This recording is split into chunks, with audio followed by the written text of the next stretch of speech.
cette semaine, vous nous emmenez au Sénégal où une série télé suscite beaucoup de débats. Elle s'intitule Maîtresse d'un homme marié. Pour certains conservateurs, il s'agit de l'apologie de l'infidélité. Mais en fait, ce qui semble déranger le plus, c'est que ce programme met en scène des femmes indépendantes ou presque.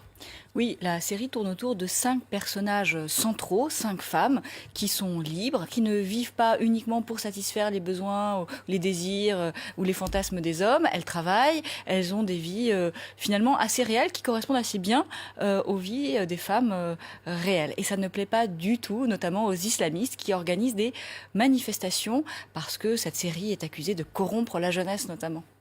De corrompre la jeunesse. Alors, on parle aussi de polygamie et dans l'article, la chercheuse qui est interviewée dit qu'il y a une hypocrisie dans cette société sénégalaise à propos du statut des femmes, justement. Il y a une grande hypocrisie parce qu'une des choses qui choque le plus dans cette série, qui pourtant parle de tas de problèmes sociaux, de violences domestiques, de la condition des enfants, etc., la chose qui choque, c'est qu'une des héroïnes a une liaison avec un homme marié. Et c'est ça qui choque au nom de l'islam.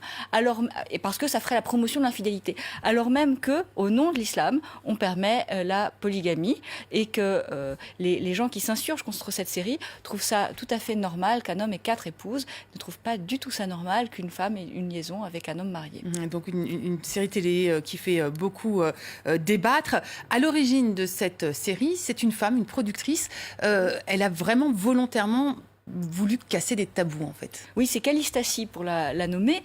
Elle a voulu changer un petit peu les choses dans le paysage médiatique audiovisuel de son pays, qui a beaucoup changé en 2011, date à laquelle il y a une sénégalisation de la production cinématographique et télévisée. Il y a des productions locales. Simplement, les productions locales, elles sont très conservatrices et c'est toujours les mêmes histoires de femmes qui n'existent que pour plaire aux hommes.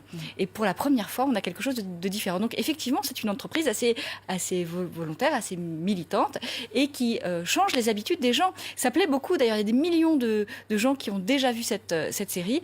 Ces gens qui avant regardaient, avant 2011 notamment, principalement des telenovelas américaines, sud-américaines, très très conservatrices. C'est une grande première qui rencontre un franc succès et qui agace aussi beaucoup les plus conservateurs, ce qui est sans doute une gage de qualité.